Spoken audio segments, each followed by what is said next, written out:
வணக்கம் நண்பர்களே. இன்று நம்முடைய பதிவில் எதை குறித்து ஆராய இருக்கிறோம் என்பது காணொலியின் இறுதியில் உங்களுக்கு தெளிவாக தெரிந்துவிடும். நாம் வழக்கமாக அண்ணன் அண்ணன் என்று அழைப்போமே, அந்த அண்ணனாருக்கு இரத்த கொதிப்பு இரத்த கொதிப்பு, எங்க மாமனாருக்கு இரத்த கொதிப்பு என்பது போல இரத்த கொதிப்பு இரத்த கொதிப்பு, எங்க அண்ணனாருக்கு இரத்த கொதிப்பு. வந்துட்டாயா வந்துட்டாயா, கழுவிக்கு மூக்கு வெறுத்த மாதிரி வந்துட்டாயா, நீ என்ன கொஞ்சம் வரத்துக்கையா. நாம் கடந்த 3 நாட்களுக்கு முன்னதாக பதிவிட்ட காணொலியில் தான் கூறியிருந்தோம், அண்ணனாருக்கு 7.5 நாட்டு சனியானது சுற்றி சுற்றி அடிக்கின்றது என்று.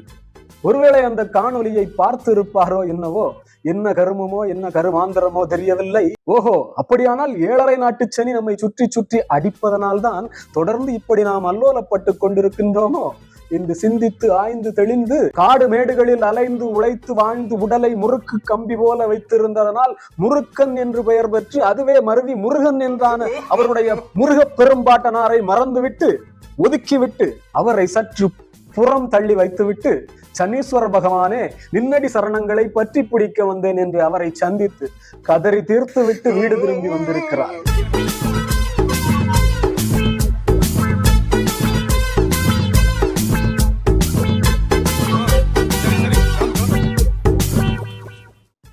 ஆயினும் அவருக்கு 7.5 நாட்டு சனி முடிந்த பாடில்லை. நிக்கலாமா நிக்கலாமா நிக்கலாமா நிக்கலாமா நிக்கலாமா, விடாத விடாத. சனீஸ்வர பகவானால் அண்ணனுக்கு சரியான தீர்வை கொடுக்க முடியவில்லை என்றாலும் இந்த அரைமண்டல் ஒரு தீர்வை கொடுக்கிறேன். காதை குடைந்து நன்கு கேட்டு மூளையில் பதிவேற்றுக் கொள்ளுங்கள். அண்ணனார் அவர்களே, உங்களை 7.5 நாட்டு சனி சுற்றி சுற்றி அடிப்பதற்கு காரணம் ஒன்றுதான். இதற்கான பரிகாரத்தை நான் கூறவில்லை. காரல் மார்க்ஸ் என்ன சொல்லுகிறார் என்றால், ஹிட்லர் என்ன சொல்லுகிறார் என்றால், பாரதி என்ன சொல்லுகிறான் என்றால் என்று நீங்கள் அடிக்கோடிட்டு காட்டுவது போல நானும் சில விடயங்களை உங்களுக்கு அடிக்கோடிட்டு காட்ட விரும்புகிறேன். எங்கள் ஐயன் திருவள்ளுவன் என்ன சொல்லுகிறான் என்றால், யாகாவாராயினும் நா காக்க காவாக்கால் சோகாப்பர் சொல் இழுக்குப்பட்டு. ஒருவர் எதை காத்திட முடியாவிட்டாலும் நாவையாவது அடக்கி காத்திட வேண்டும். இல்லையேல் அவர் சொன்ன சொல்லே அவர் துன்பத்திற்கு காரணமாகிவிடும். இதனை ஏன் அடிக்கோடிட்டு காட்டுகிறேன் என்றால், அண்ணனாரின் தொடர் துன்பத்திற்கு காரணம் அவருடைய வாய்தான்.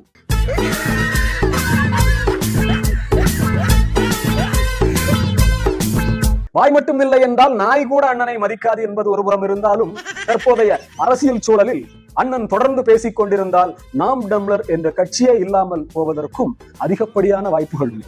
ஆகவே அண்ணனாருக்கு இரத்த கொதிப்பு இருந்தாலும் அதற்கு மருந்து மாத்திரைகளை எடுத்து துடிக்கிறது மீசை, அடக்கு அடக்கு என நட்பு நாடி வந்த உறவு முறை தடுக்கிறது என்று வீரபாண்டிய கட்டபொம்மன் துடிக்கும் மீசையை அடக்குவது போல அண்ணனாரும் அவருடைய நாவை அடக்கி காத்துக்கொண்டால் 7.5 நாட்டு சனியும் சுற்றி சுற்றி அடிப்பதை நிறுத்தி விடுவார்.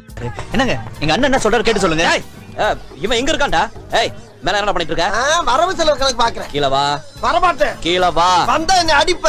எங்க அண்ணன் கீழ வரணுமா? அடியில வைக்கல பார்த்து வச்சீங்கன்னா சூடு தாங்காம மனுஷன் கீழ வந்துற போறாரு. டேய் தம்பியாடா நீ, கொலகார பாவிடா.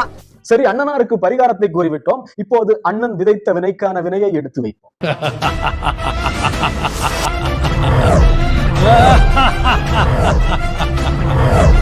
முடிச்சிடலாம். சற்று இந்த காணொலியை பார்த்துவிட்டு வாருங்கள் தோழர்களே. என்ன ஆயிருக்கு? டெவலப் ஆயிருக்கு. ஐயா ஸ்டாலினுக்கு முடியல, ராஜீவ் காந்தி மருத்துவமனைகள் கவர்மெண்ட் அதுல படுப்பாரா? அது டெவலப்னா எது? டெவலப்னா எது? அவ ஸ்டேட்டஸ் உங்களுக்கு அப்ப எது பண்ணக்கூடாது? எது பண்ணக்கூடாது? எப்படி அரசு மருத்துவமனையின் தரம் உயரும்? எம்ஜிஆருக்கு அப்பளவுக்கு போகணும், ஜெயலலிதாவுக்கு அப்பளவுக்கு போகணும், கருணாநிதிக்கு முடியலாம் காவிரிக்கு போகணும். அப்புறம் இப்படி எதுக்கு அரசு மருத்துவமனை வச்சுக்க போட்டு போக வேண்டியதானே? எல்லாம் பிரமாதமா இருக்குன்றீங்க. ராமாதான் ஏன் ஐயா விட்டு விட்டீர்கள்? நான் எங்கடா விட்டேன்? இனிமேல் தான் விட போறேன். இத என்னன்னு நோண்டி பாத்துறேன். மறி மறி நின்ன முரளித போகின்ற போக்கை பார்த்தால் முதலமைச்சர் அரசு பேருந்தில் தான் பயணம் மேற்கொள்ள வேண்டும் என்று சொன்னாலும் சொல்லுவார் போல. அரசு மருத்துவமனை எதற்காக துவங்கப்பட்டது, யாருக்காக துவங்கப்பட்டது என்பது கூட தெரியாத, சிற்றறிவு சற்றும் இல்லாத அண்ணனுக்கு விளக்கம் சொன்னால் மட்டும் என்ன விளங்கிவிடவா போகிறது? செல்வந்தர்களும் பிரபலங்களும் அதிகாரத்தில் இருப்பவர்களும் பயன்படுத்தவா அரசு மருத்துவமனை செயல்பட்டுக் கொண்டிருக்கிறது? இது இவ்வளவு நாளும் எனக்கு தெரியாமல் போய்விட்டதே. நான் என்னவோ தனியார் மருத்துவமனைகளிலும் இன்னபிற மருத்துவமனைகளிலும் பணத்தை செலவிட்டு தனக்கு வைத்தியம் பார்த்துக் கொள்ள இயலாத ஏழை எளிய பாமர மக்கள் பயன்பெற வேண்டும் என்ற நோக்கத்தில் துவங்கப்பட்டது என்றல்லவா நினைத்துக் கொண்டிருந்தேன். அரசு மருத்துவமனை தரமற்றதாக இருந்தால் பிற மாநிலங்களில் இருந்து தமிழ்நாட்டிற்கு மக்கள் ஏன் வந்து மருத்துவம் பார்த்து செல்லுகின்றார்கள்? புள்ளி விவரங்கள் அதைத்தானே கூறுகிறது. 2022, 2023 என கணக்கிட்டால் ராஜீவ்காந்தி அரசு பொது மருத்துவமனையில் மட்டுமே வெளிமாநிலத்திலிருந்து சிகிச்சைக்காக தமிழ்நாட்டிற்கு வரும் நபர்கள் 3039, 4032 என அதிகரித்துக் கொண்டே போகிறது. எங்கேயோ உதைக்கிறதே. 27 வெளிமாநிலங்களில் இருந்து மக்கள் சென்னைக்கு வந்து மருத்துவம் பார்த்து சென்றிருக்கிறார்களே. குறிப்பாக பக்கவாதம், இதய நோய், புற்றுநோய்கள், சிறுநீரக கோளாறுகள், முடக்குவாதம் இது போன்ற நோய்களினால் பாதிக்கப்பட்டவர்கள் நாள்பட்ட நோய்களோடு இங்கு வந்து குணம் பெற்று செல்கிறார்கள் என்று புள்ளி விவரங்களே தெளிவாக கூறுகின்றன. அண்ணனாருக்கான இரத்த கொதிப்புக்கும் அங்கே தரமான மருத்துவம் இலவசமாக கிடைப்பதாக கூறுகிறார்கள் மருத்துவர்கள். வேண்டுமானால் அண்ணனாரும் அங்கு சென்று பைத்தியத்திற்கு வைத்தியம் அல்ல, இரத்த கொதிப்புக்கு மருத்துவம் பார்த்துக் கொள்ளலாம். எனக்கு என்ன தோன்றுகிறது என்றால், உங்கள் மகன் ஏன் ஆங்கில வழி கல்வி பயில்கிறான் என்று கேட்டதற்கு அறிவெளி போல சிந்தித்து தமிழ்நாட்டில் தமிழ் வழியில் கல்வி பயில பள்ளிக்கூடங்களே இல்லை என்று சொன்னார் அல்லவா? அதே போல அண்ணன் அடிக்கடி கேரளாவிற்கு சென்று அவ்வப்போது ஆயுர்வேதிக் மசாஜ் செய்து கொண்டு உடல் சூட்டை தணித்துக் கொண்டு வருகிறார். யாராவது அவரிடம் நீங்கள் ஏன் கேரளாவிற்கு வந்து மசாஜ் செய்து விட்டு போகிறீர்கள் என்று கேட்டிருப்பார்களோ என்னவோ. அதற்கு பதில் சொல்லத்தான் அண்ணன் இந்த பத்திரிகையாளர் சந்திப்பில் தமிழ்நாட்டில் அரசு மருத்துவமனைகளில் தரம் இல்லை என்று கொந்தளித்திருக்கிறார் என்று எனக்கு தோன்றுகிறது. அதான் எலி ஏண்டா அம்மனத்தோட ஓடுதுன்னா இப்பதான் புரியுது. அண்ணன் தரம் தரம் என்று எதை நினைக்கிறார் என்றால், நித்யானந்தாவிடம் இருப்பது போல வெள்ளைத்தோல் பிகர்களை கொண்டு வந்து அண்ணனை குப்புற படுக்க போட்டு சுற்றி நின்று எண்ணெய் தேய்த்து ஒற்றடம் கொடுத்தால் அதுதான் தரம் என்று நினைக்கிறாரோ என்னவோ தெரியவில்லை. அண்ணே, நான் உங்களுக்கு நடசிலாம் நினைக்கிறேன். இப்படி மிஸ் ஆகி போயிருந்தனே. யார் நீ? போய் பேசாதரா. ஒருவேளை அந்த மாதிரியான வசதிகள் அரசு மருத்துவமனைகளில் இல்லை என்னும் வேதனையில் தான் அப்படி கூறுகிறார் என்று எனக்கு தோன்றுகிறது.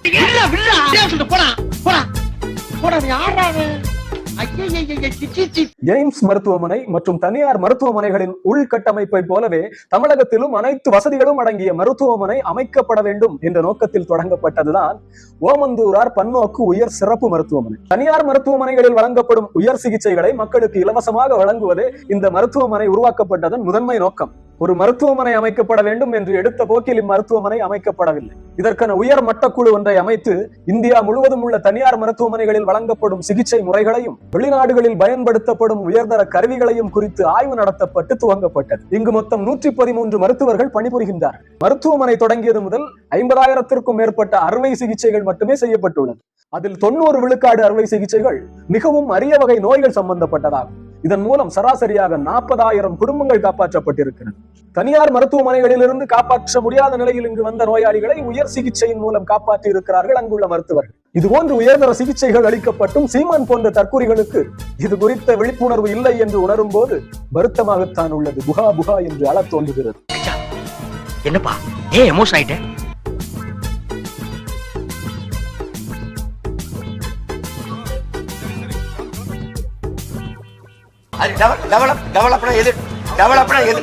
சந்தேகம் இருந்தால் சீமானும் அவருடைய தற்குறி தம்பிகளும் அங்கு சென்று கேட்டு அறிந்து கொள்ளலாம். தற்குறி சீமான் அவர்களே, உங்களுக்கு ஒரு கேள்வி.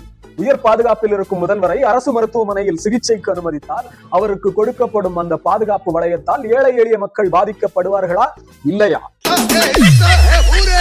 முக்கிய பிரபலங்கள் அரசு மருத்துவமனைகளில் சிகிச்சை எடுத்துக் கொண்டால் அவர்களை காண ஏராளமான மக்கள் கூட்டம் அங்கு கூடுமா இல்லையா? அதனால் பொதுமக்கள் பாதிக்கப்படுவார்களா இல்லையா? அரசு மருத்துவமனை, அரசு பள்ளி, அரசு பேருந்து இவைகளெல்லாம் ஏழை எளிய நடுத்தர மக்கள் பயன்பெறுவதற்காகத்தான் என்பது உங்களுக்கு தெரியுமா இல்லையா? ஏழை எளிய மக்கள் அரசு பேருந்தில் பயணம் செல்லும் போது நீங்களும் உங்கள் ரகசிய செயல்பாடுகளை அவ்வப்போது வீடியோ எடுத்து பத்திரமாக வைத்துக் கொண்டு சரியான நேரத்தில் உங்களுக்கு ஆப்படிக்க காத்திருக்கும் உங்கள் அன்பு தம்பி கொட்டை வீங்கியும் இன்பமாக மகிழுந்துவில் சென்றீர்களா இல்லையா? ஏழை எளிய மக்கள் அன்றாடம் காட்சிகள் 1000 ரூபாய்க்கும் 2000 ரூபாய்க்கும் வாடகை வீடு தேடி அலைந்து கொண்டிருக்கும் போது பிச்சை எடுக்கும் நீங்கள் மாதம் 2.5 லட்சம் ரூபாய் ஒதுக்கி ஒரு வாடகை வீட்டில் வசிக்கிறீர்களா இல்லையா? சாதாரண மக்கள் 500 ரூபாய்க்கு தங்கும் விடுதிகளில் தங்க நீங்களும் உங்கள் குடிகார பிராடு கூட்டமும் ரேடிசன் ப்ளூவில் தங்கி குடியும் குமாளமுமாக இருந்தீர்களா இல்லையா? உயர்தர உடற்பயிற்சி நிலையம் இருக்கும் விடுதியில் தான் தங்குவேன் என்று அலப்பறை கொடுத்தீர்களா இல்லையா? பணபலம் படைத்தவன் எதற்காக அரசு மருத்துவமனைக்கு போக போகிறான்? அவன் வெளிநாடுகளுக்கு கூட சென்று சிகிச்சைகளை எடுத்துக் கொள்ளுவான். உங்களுக்கும் உங்களை சுற்றி இருக்கும் தற்கூரி கூட்டத்திற்கும் எளிமையாக புரிய வேண்டும் என்றார். ஊரை ஏமாற்றி உலகில் போட்டு வைத்த பணத்தில் பணக்காரனாக வலம் வரும் நீங்கள் ரேஞ்ச் ரோவர் கார் வைத்திருக்கிறீர்கள் என்றால், உங்களை விட சற்று குறைந்த நிலையில் இருப்பவன் ஸ்கார்பியோ கார் வைத்திருப்பான். அதை விட வசதி குறைந்தவன் மாருதி 800 கார் வைத்திருப்பான். அதிலும் வசதி குறைந்தவன் மோட்டார் சைக்கிளை வைத்திருப்பான். அதிலும் வசதி குறைந்தவன் சைக்கிள் மிதிவண்டியை வைத்திருப்பான். அதுவும் இல்லாதவன் அரசு பேருந்துகளில் பயணம் செல்வான். நீர் பணக்காரன் என்பதால் உங்கள் கை கால் சுளுக்கை நீக்க கேரளாவிற்கு சென்று குழு குழு மசாஜ் எடுத்துக் கொள்ளுவீர். எங்களை போன்றவர்கள் உள்ளூரிலேயே வைத்தியம் பார்க்கும் மூதாட்டியிடம் கையை கொடுத்து சுளுக்கை எடுத்துக் கொள்ளுவோம். கொஞ்சமேனும் புரிந்திருக்கும் என்று எண்ணுகிறேன். அரசு பொது மருத்துவமனை மக்களுக்கானது. அங்கு ஒரு விஐபியோ அல்லது விவிஐபியோ வந்து சிகிச்சை எடுத்துக் கொண்டால் அவர்களை காண எத்தனை மக்கள் கூடுவார்கள். அப்படி முதலமைச்சரே அங்கு சிகிச்சை எடுத்துக் கொண்டாலும் கூட இதே வாடகை வாய் என்ன பேசும் தெரியுமா? இவர்களுக்கு அறிவு இருக்கிறதா இல்லையா? ஒரு முதல்வர் இப்படி செய்யலாமா?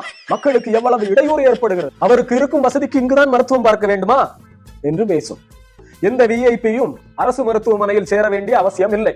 அவர்கள் நன்கு வசதியான நிலையில் இருக்கிறார்கள், அவர்களுக்கு இலவசம் தேவையில்லை என்று கூறி இந்தியாவின் மிகச்சிறந்த மருத்துவம் தமிழக அரசு மருத்துவமனைகளில் கிடைக்கிறது. சிங்கப்பூரை விட, அமெரிக்கா, ஐரோப்பிய நாடுகளை விட காத்திராமல் உடனடியாக மருத்துவம் கிடைப்பது தமிழ்நாட்டில் மட்டும்தான். அனைத்து சிறப்பு மருத்துவங்களும் கிடைப்பதும் இங்குதான். நாக்பூரை நக்கி குடிக்கும் மன்னனாருக்கு அவரது எஜமானர்களை கிளுகிழுப்பாக வைத்திருக்க வேண்டிய தேவை இருக்கிறது.